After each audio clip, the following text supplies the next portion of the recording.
Hello from Cork. Hello from New York. It's Misha Moira Shanachie Corky. It's Maria, the Cork-based storyteller. It's me, Jim, here in Fayetteville, New York. We can't wait to tell you a few stories.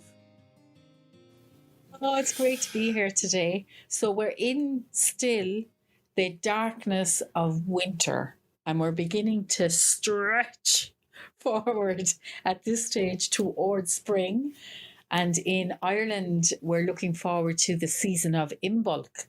In the Irish language, Imbolc in the stomach. So it's the time of gestation, the time of new life, the time of spring, and it all starts with St. Brigid's Day on the 1st of February.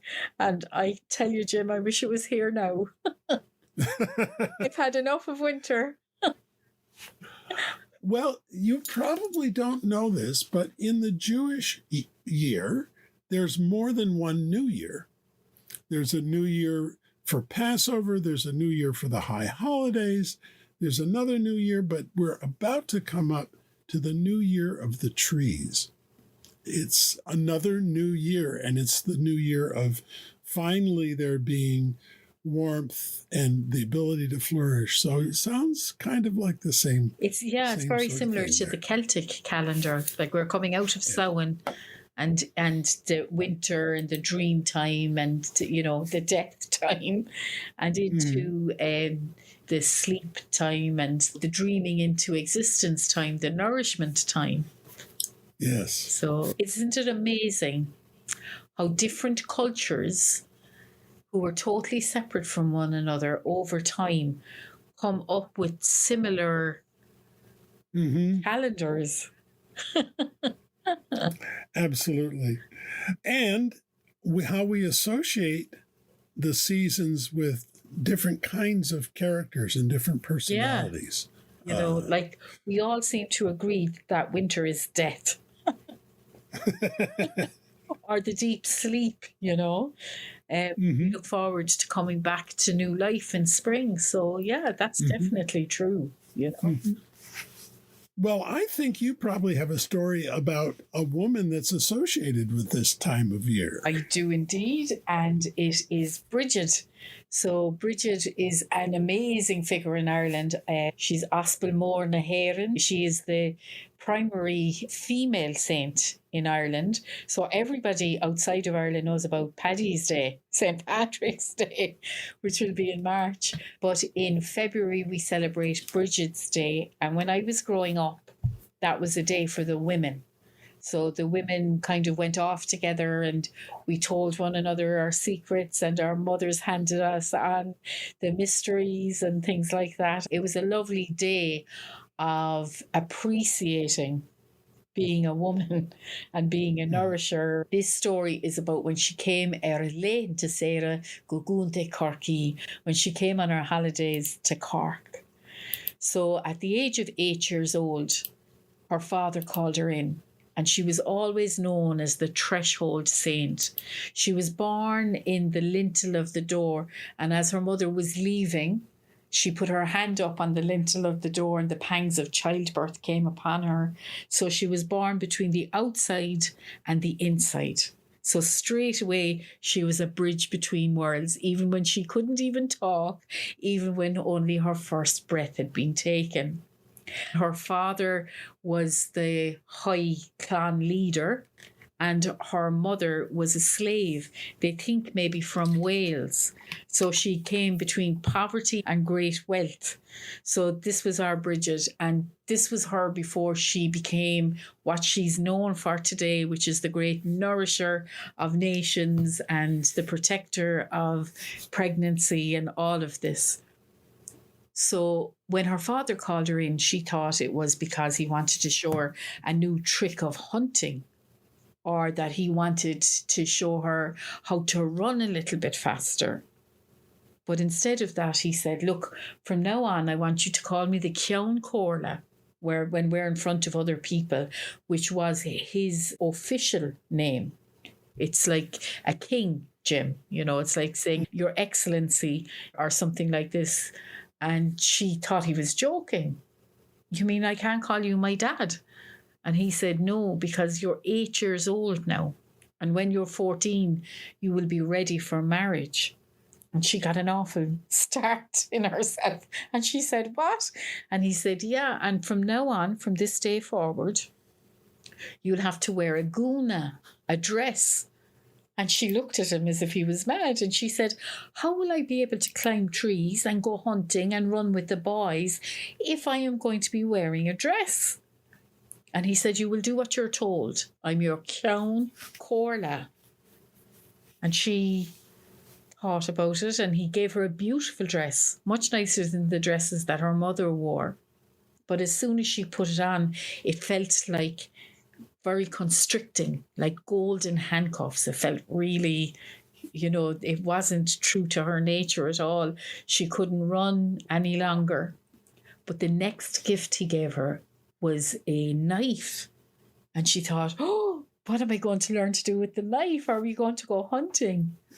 And he said, I need you to be able to peel things without removing too much of the flesh of the vegetable or the fruit. And he gave her an apple. And she took the knife and she peeled it in one big peel. And it was so thin that it was translucent.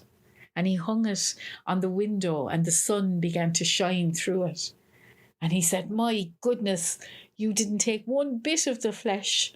You were able to separate the skin from the apple and there was no flesh taken at all. And she was very proud of that. Now, he said, go and tell your mother that we must get ready for the road. Behind me on my screen, there is a picture of an ancient forest in Ireland. And the trees were dense because when Éire was pushed up out of the sea as a volcanic island, the next thing to happen was that the trees grew. And they grew in great proliferation and they grew very close to one another. And so you couldn't run in Ireland in those days. Instead, you had to look to the ground and make sure that the roots did not trip you up. So coming down now from Louth to Cork in these modern days, Jim, would take you about 2.5 hours. Not so in this time. In this time, it would be a 3-day journey. And they got into the carriages. And in that night when they camped out, the women stayed in the covered carriage. And the men, they slept under the carriage, the young boys. And the older men, they slept at the periphery of the campsite to make sure that everybody was safe. And then the next day, they made the next part of the journey. And when they came to my city, it was only a little town in those days. 7 hills folded in towards the River Lee. The River Lee, which is the deepest river in Ireland, and we have the second deepest harbour in the world. What would have Cork looked like to the eyes of young Brigid? And Brigid had heard on the way down from her mother that there was a new religion, a religion full of love, where people loved one another, they loved their neighbours, they loved the higher power. It was full of love. And in this religion, instead of having many gods, there would only be one God. Well, Brigid was very interested in the fact that this religion was built on love, and she could not wait to meet Taspig, the bishop. But her father came down and he said, I need you to go to the kitchen and I need you to know how to make a nourishing stew. And so she went to the kitchen and for the first time cooked. She would become renowned. She would become synonymous with Irish stew and she would become synonymous with nourishment. But this was to be her very first time in my city. She could not say no to her father. So down she went and the bishop came and the sun trod across the sky in Cork.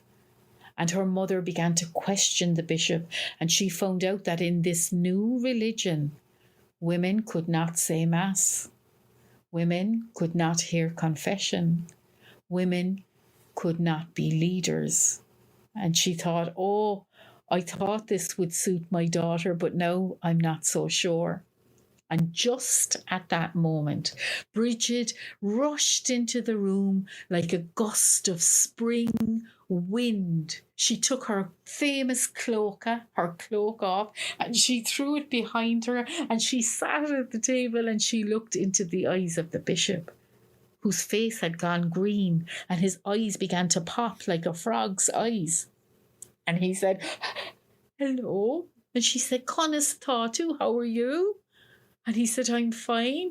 And then Brigid's mother explained that women could not be leaders in this church. But the bishop stood up and he looked at her and he said, I think there will be a place for you. I am getting a sign. And she wondered at his words. What sign was he getting? And then he began to put his hands on the wall and inch his way one bit by one bit around the wall until he came to the front door, and he ran out of that door like an arrow from a bow. And as far as I know, he's still running. Because when Brigid came in and she took her cloak off and she threw her famous cloak behind her, it did not land on the nail on the wall. It did not land on the floor. It landed on a sunbeam. And as the sun lengthened across the room, the cloak had danced right before the eyes of the bishop. And her fate was sealed as a holy woman, as a woman that would lead. Shine Mushkele, that is my story. Oh, beautiful, beautiful. I love the image of the cloak on the sunbeam. What a glorious image. Yeah. The transition from thinking this is such a beautiful religion to, oh, wait a minute, there's some challenges here. Yeah. Wonderful, wonderful. Yeah, and there's still a great faith to Brigid in Ireland, and it feels a little bit different to Catholicism that's practiced elsewhere. Let's say it like that, Yes, yeah. Her holy wells are everywhere, and in the traveller tradition of Ireland, our beautiful travelling people, they go to the Brigid wells, and I bring you to see one when you're here, Jim. And in a time when people couldn't read or write, they would put a ribbon on her tree, and they would leave their intention in the ribbon on the tree. And you can still see those prayer trees everywhere in Ireland. It's amazing. Oh, just so many connections. I'm thinking of the stories of wells and women and how they seem to be in every culture for very good reason. Very good reason. Well, we spoke just before we started, and you said, do you have a story about strong women? I'd like to share this one with you. And again, I didn't know anything about the story you were going to tell, but I think there's a connection, of course. Yay! In the Jewish tradition, stories come from all sorts of sources. They come from the people, they come from the Bible, they come just from all around. And sometimes in the Bible, there's like one or two sentences, and they seem incomplete. And so a whole story will emerge around this one or two sentences. And the story that came to me is a story about the days when the Israelites were in Egypt. And the Pharaoh was very concerned that they seemed to be growing and growing and growing. All these foreigners were getting to be too numerous. And so he had an order, which was that the midwives should kill all the male babies and only let the females survive. And it didn't happen. And the last little part in the Bible is that there were two women, and that's always a little unusual when a woman is named, two of the midwives, and they were Shifra and Puah. And they said, well, it's not our fault because these Israelite women are so strong, they're finished before we can even get to them. Well, that just seemed like there wasn't enough information there, so a story emerged. And here's the story. The story was that this terrible decree had come down. And part of what the Pharaoh did, his first attempt, was to send all the men out, and they were making clay bricks. So they're doing that out in the fields. And he said, you can't go home at night. You're wasting too much time traveling back to your homes. You're going to have to spend the night in the fields. And he thought that way he'd keep the men and the women from getting together and making babies. Well, the women were smarter than that. And so they would come out and they would bring 3 things with them. One thing is, they bring 2 buckets of water just to have, and they'd bring a mirror. And as they would be walking from their homes to where the men were in the fields, one of the buckets of water would fill with fish, and the other would be just clear, pure water to drink. And they would get out there into the fields with the men in the evening, and they would use the clear water to wash each other and clean each other, and then they'd take the fish and they'd make a nice meal. And then they would take out their mirrors and they would tease the men. And they would look in the mirror and they would say, of the 2 of us, I think I'm the more beautiful. And the man would say, no, of the 2 of us, I think I'm the more beautiful. And they would start going back and forth, seducing each other with naming all the ways in which they were beautiful.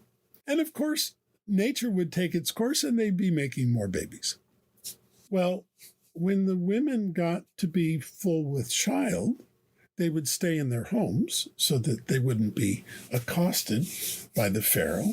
But when it was time for them to give birth, they would come back out into the fields and they would sit beneath a beautiful, beautiful, huge tree, and they would give birth there. And there weren't enough midwives to help all the women, so the angels came down, and they were the midwives for the babies born in the field. And they would treat them with honey and milk, and it would just be a beautiful, beautiful thing. Well, the Pharaoh got to be suspicious because now no women were giving birth at all in their homes, and yet there still seemed to be more people. So he sent his soldiers out to see what was happening. Well, as the soldiers were coming and all these babies are out there in the field, the earth said, we have to protect these babies. And so the earth opened up and welcomed them back into the womb of the earth until the soldiers went by. And then the men and women would plow the earth and release the babies from the earth again. So they'd be born a second time, once from their mother and once from the earth.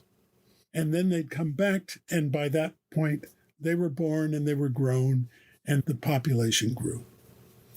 So their story kind of continues from that point, but that was what came to me as, this lovely magical thing that doesn't really carry a big message other than the power of women and the power of motherhood in particular. Yeah, I absolutely loved that, Yeah. It painted pictures in my mind's eye, and sometimes you can't explain why that is happening. And this is one of those times, Jim. But I mean, the picture of the angels coming down to help the mothers give birth, the pictures of the mothers going down into the earth that protected them, digging up the babies again. That's all so familiar to the Irish psyche. We were talking about those kinds of things in the folklore and culture class today, and we were talking about the little diamond that appears in the middle of a Brigid's cross. It's a weaving, and that shape of the diamond is on stones that are over 3,000 years old. in this country. Mm. So it's again a very similar idea of the death, birth, rebirth, trying to keep people apart, Yes, trying yes. to keep foreigners out, that kind of thing.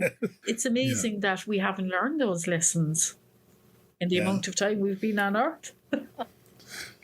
Well, we seem to have to learn them over and over, And over don't we? again. And every Yeah, new yeah, yeah. generation is a new tablet, Right. So they come with their own, if you ever look into the face of a baby, and I have a new baby in my life at the moment, my niece's baby. So she's my grandniece, and her name is Emily.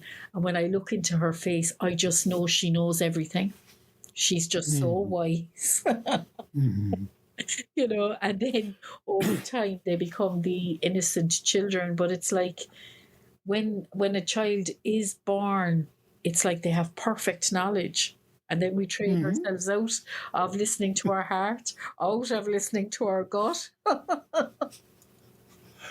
Well, the other thing I was thinking is that we have to be told the stories again. Yes. That's how we learn. Yeah. We don't learn by somebody saying, wait for the red, crossing the green. Yeah.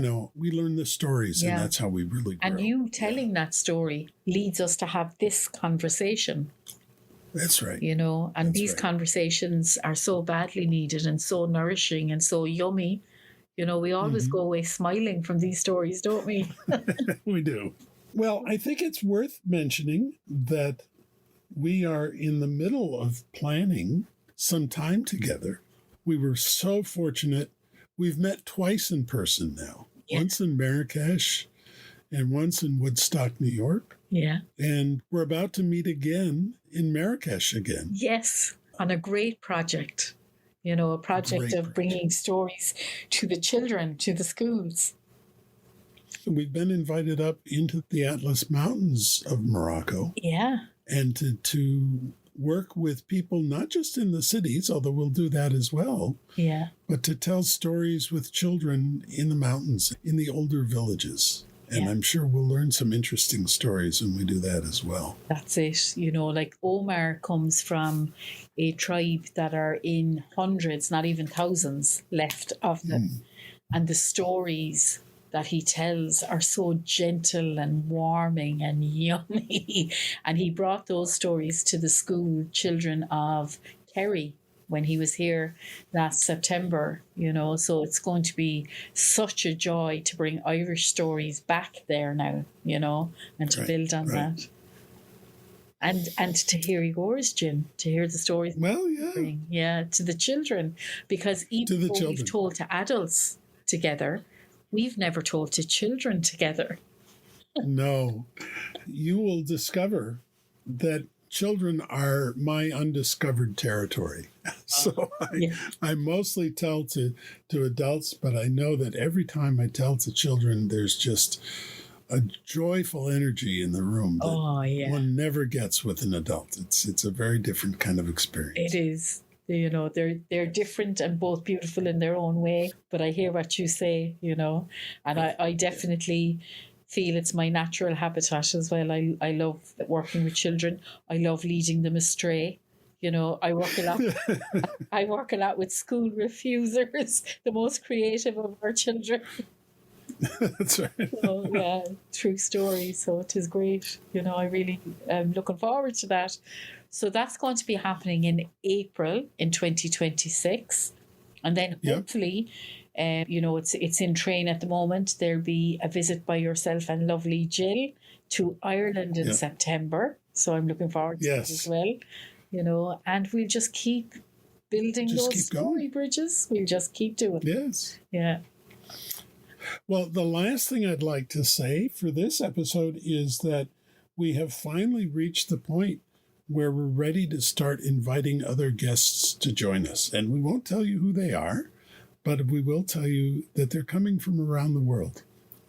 So do And we keep mentioned, listening. though, that we've met a lot of them in the wonderful World Storytelling Cafe in Marrakesh. Absolutely. To underscore that, when we met a year ago, it's almost exactly a year Isn't that amazing?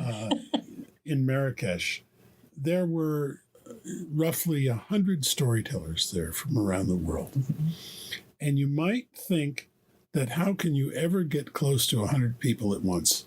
But partly it was that we were all storytellers. Partly was that it was Marrakesh and a collection in a place that has honored storytelling for centuries, for millennia. Yeah. I have to say the relationships that I formed as part of being in Marrakesh, being at the World Storytelling Cafe, really just deepened my appreciation for story and for telling and listening to stories. So that's now part of what I have to share. Absolutely. And I think it's amazing as well that His Highness, the King of Morocco, actually supports this. And because of that, you know, we have to wear these honoured guest badges. And so as we see other honoured guests out on the Medina or on the streets of Marrakesh, we're like, a storyteller. A storyteller. Come have lunch with us, you know. Yes. So, yeah, it was amazing and is amazing. And we have a lot to thank the World Storytelling Cafe for. We certainly do. Yeah. All right. Well, with that, I think we'll say goodbye for this episode. Say goodbye in Ireland. We say until the next time. Until the next time. Until the next. I'm remembering I lived for a while in the Philippines, and I learned the native language there. Oh. And you didn't say goodbye. You said balik balik, because balik means to return, and they love to double words. Yeah. So balik balik means come again. Come back, come back. Come back, come back. That's right. So I like it. Yeah. You know. All right, then. Will we say goodbye from Cork? And goodbye from New York, but only for a while, because we'll be back again with another episode. Absolutely. We can't wait to see you on the Story Road one more time. And from this time till that, be safe on the Story Road.